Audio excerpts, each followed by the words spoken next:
Hello everyone. We are going to be reading today about a Native American tribe called the Cherokee.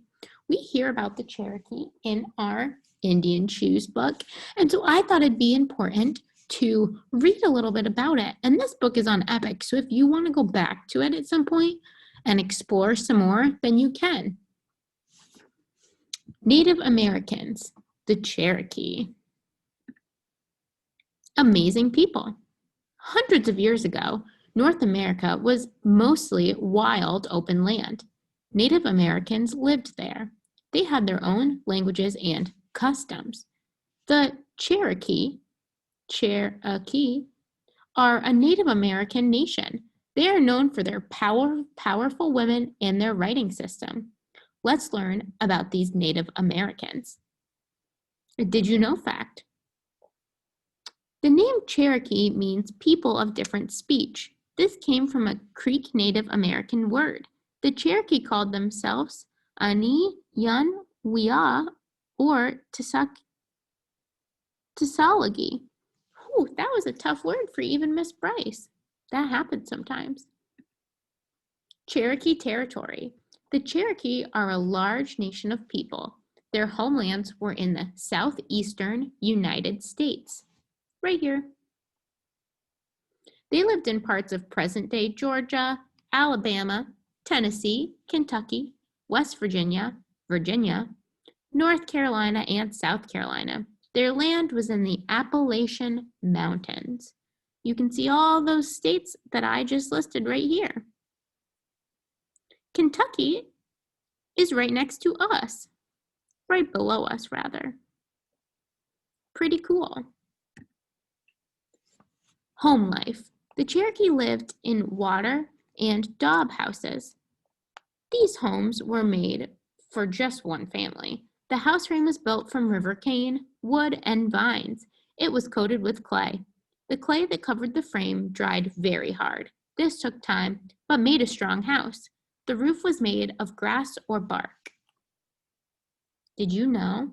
In the late 1700s, many Cherokee lived in log cabins. Pretty cool, just like some of the settlers. What did they eat? The Cherokee were hunters, gatherers, and farmers. The men hunted animals such as deer and turkeys like you see right here. They also fished. The tribe gathered wild berries. The women farmed corn, beans, and squash. They turned these into meals including stew and cornbread. Daily life. A Cherokee village had 30 to 60 homes. Each family had their own home for living and sleeping. They built fires for cooking and warmth. People made tools, clothes, and other important objects. Until the early 1800s, the Cherokee wore clothes made from animal skin. Later, they began wearing European clothing. This included jackets and head coverings, and the women wore dresses. In each village, people had different jobs. Men hunted, fished, and trapped. Cherokee men were strong fighters and tribe chiefs. Being powerful was important to them. Sometimes they played a game called stickball. It helped them settle fights without going to war. Women were very important. In most places, people organized society based on the father's family, but Cherokee clans were organized based on the mother's family. Also, women served in the tribe's government. I just love that, friends. It seems like men and women are equal, because they are. Made by hand. The Cherokee had made many objects by hand. They used materials from nature. These arts and crafts added beauty to their lives. They were also useful. There's masks and handmade baskets, river cane objects, and clay pottery. Spirit life. Religion was important to the Cherokee. The tribe believed in order and balance. They had 6 special ceremonies a year. Others happened during the year too. At the ceremonies, the men and women would eat certain foods and dance in circles. They might include fire or sacred objects as part of the ceremony. There were many storytellers. The Cherokee were famous for their written language. It was invented in the early 1800s by a Cherokee man named Sequoyah. Before that, the Cherokee had no written words, so they told stories to teach people about their history. They also shared ideas about how their people fit into the world. Even after they had written words, storytelling remained important to people. Fighting for land. In the 1540s, Europeans first arrived on Cherokee land. Later, they settled the area. Many Cherokee died from sickness they caught from them. The Cherokee attacked settlers to protect their homelands. Nanyeha, or Nancy Ward, was a beloved woman. Around 1785, she began using her power to help bring peace. She worked with the U.S. government for many years. So some European settlers weren't very respectful of the Cherokee land.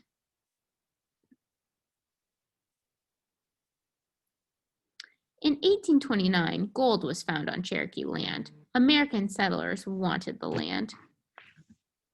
In 1830, the Indian Removal Act became a law.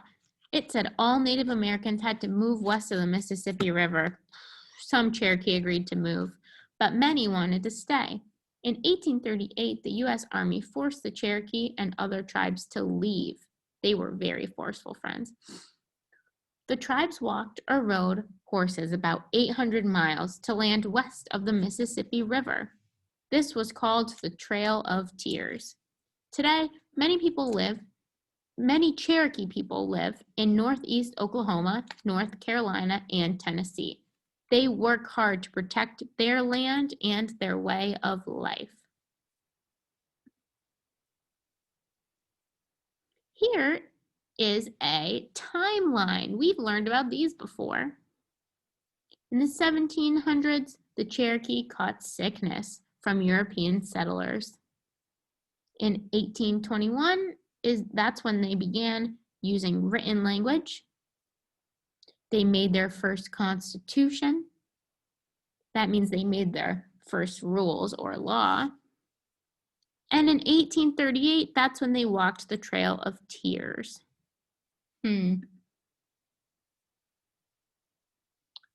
Friends, I am going to pause here and we will continue when we are all together. I want to get a chance to talk about the strong nation that they are today and why that's important to us.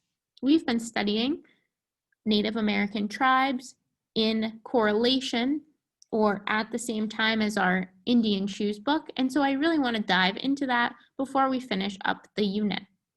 I hope you enjoyed this reading, friends. Just remember, I miss you already, and I hope you are doing well. Do your very best today on all of your assignments.